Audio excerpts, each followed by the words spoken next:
stay with mind Psypher, and by the end, that silence at the beginning of life may feel very different. The strangest thing about memory is this: the years that shape you the most are often the years you cannot consciously recall. Your first fears, your first comfort, your first attachment to a voice, a face, a rhythm of safety. They may have helped build who you are, and yet, when you try to look back, there's almost nothing there. Not a story, not a scene, just absence. So the question is not whether early life matters. It clearly does. The real question is why the mind keeps its earliest foundations, but lets the memories themselves slip away. Most people assume the answer is simple.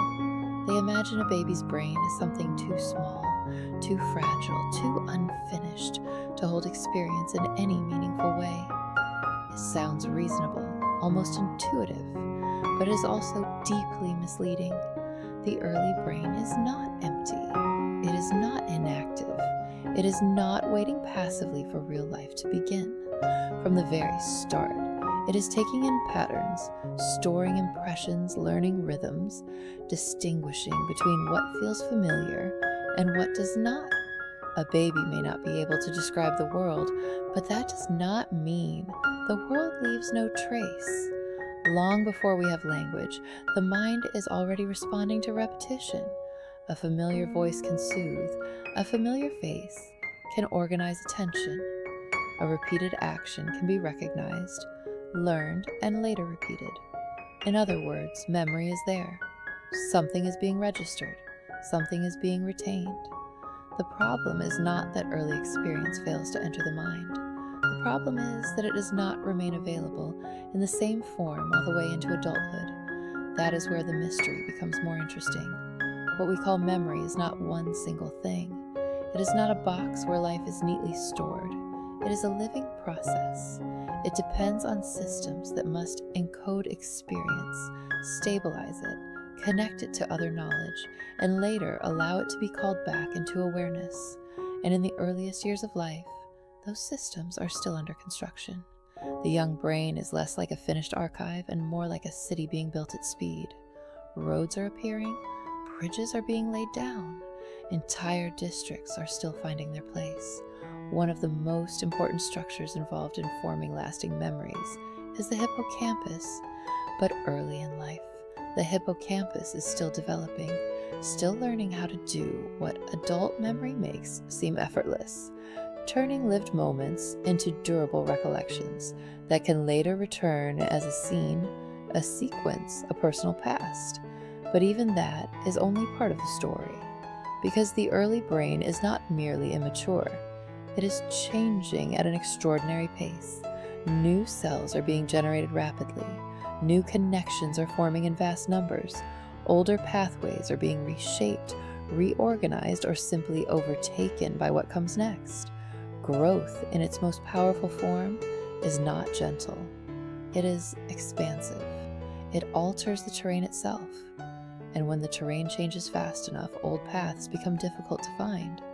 This may be one of the deepest reasons our earliest memories do not survive in the way we expect. It is not that nothing was ever written down. It is that the surface being written on was transforming almost constantly. The early brain was not designed to preserve every first impression as a museum object. It was busy building the architecture of a person. There's something almost cruel in that, and something beautiful too, because we tend to think of forgetting as failure. We imagine memory as success and loss as weakness, but early forgetting may not be a flaw at all. It may be the cost of development. A brain that is growing intensely may have to sacrifice the stability of some early memory traces in order to create more complex systems for learning, thinking, feeling, and becoming. So the blankness at the beginning of life is not really a blankness. It is more like hidden activity, a buried foundation, a layer beneath conscious access. That is why the first years of life may still matter enormously, even when they cannot be recalled as a story. You may not remember the first room you slept in, the first hands that calmed you, the first moments of distress, or the first rhythm of being comforted. But the absence of a clear memory does not mean the absence of an influence. Some experiences may vanish as images while remaining as patterns, as emotional tendencies, as bodily expectations, as a quiet sense of how the world feels. And then there's another layer to the puzzle. To form what psychologists sometimes call autobiographical memory, it is not enough to have an experience.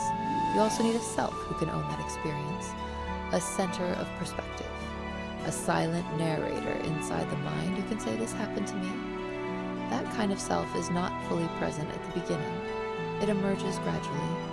A young child must learn that they are a distinct individual, separate from others, continuous across time, the same person from one moment to the next.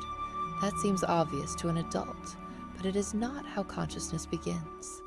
The sense of self has to be assembled, and until that inner I becomes more stable, experience may remain scattered.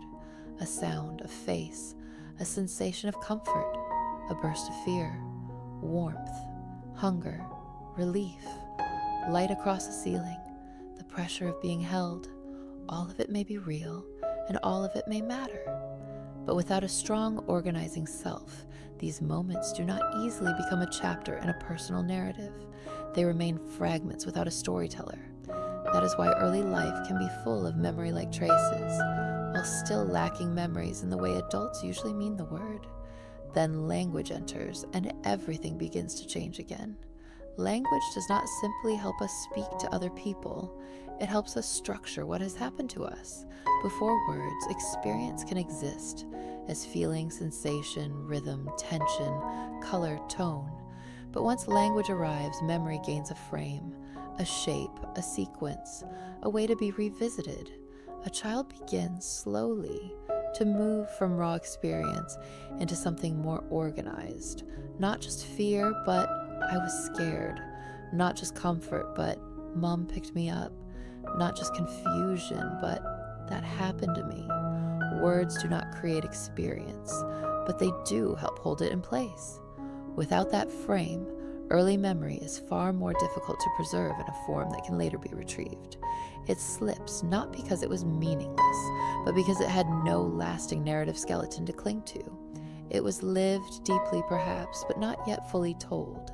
And this leads to something even more subtle. Memory is not only a biological process, it is also social. Children do not learn to remember in isolation. They learn it partly through conversation, through being asked what happened, through having past events retold to them, through hearing adults say, "Do you remember when?" In families and cultures where the past is spoken about often, where feelings and events are revisited in detail, children tend to develop earlier and richer autobiographical memories, not because their brains are different in some magical way, but because they are being guided into the practice of narrative remembering. They are learning how to build a bridge between experience and story. That may seem small, almost ordinary, but it changes a great deal. A child who is encouraged to revisit the past begins to organize life differently. Moments do not just happen and vanish. They begin to take shape as something that belongs to a continuing self. So when we ask why we cannot remember the first years of our lives, the answer is not one thing. It is many things moving together. A memory system still developing, a brain changing so rapidly that early traces become unstable, a self not yet fully formed, language not yet ready to hold the moment. And around all of that, a social world that may or may not help those moments become part of an enduring story. Seen that way, childhood amnesia is no longer a failure of the early mind. It is the shadow cast by development itself. And perhaps that changes the emotional meaning of it too, because there is something unsettling about not being able to return to the beginning. We often imagine our lives as a story we should, in principle, be able to trace back to its source. But the source is hidden. The first chapters are missing, or so it seems. Yet maybe they are not missing in the way we think. Maybe they are simply written in a language deeper than recall. You may not remember the first time you felt safe, but some part of you may still carry the shape of that safety. You may not remember the first disorientation, the first rupture, the first ease, the first tenderness. But traces of those states may still have helped organize your expectations of closeness, distance, reassurance, uncertainty. That does not mean the first years determine everything. Human beings remain open, revisable, shaped again and again by later relationships, losses, healing, and choice. We are not locked forever inside our beginnings, but neither are those beginnings meaningless simply because we cannot replay them. What disappears is not always the influence. Often it is only the image, and perhaps that is the most moving part of all. The earliest period of life does not vanish because the brain was too weak to hold it. It fades because the brain was doing something larger, more urgent, more ambitious. It was not merely storing moments. It was building the machinery through which a person would one day think, speak, recognize themselves, and remember it all. In that sense, the early mind was not failing to preserve life. It was spending itself to make a life possible. So maybe the silence at the beginning is not emptiness. Maybe it is construction noise heard from too far away. Maybe those years did not disappear. Maybe they became us. And perhaps that is why looking at an old photograph of yourself as a baby can feel so strange. You know that child is you. You know the continuity is real. But you cannot enter the scene from the inside. You stand outside it like a visitor, as though your own life began before you were there to witness it. Yet the deeper truth may be this: you were there, completely. You simply were not there as a narrator. The first version of you did not leave behind a polished memoir. It left behind something more foundational: patterns of feeling, early maps of safety and alarm, the first hints of trust, the first ways the world touched your nervous system and taught it what to expect. Not a clear story, perhaps, but still a beginning. So the tragedy is not that those years meant nothing. The wonder is that they meant so much without needing to remain visible. Maybe the most moving truth is not how much of the beginning we can recover, but how much of it may still live within us. If you'd like to keep exploring the hidden architecture of the mind, stay with Mind Psypher.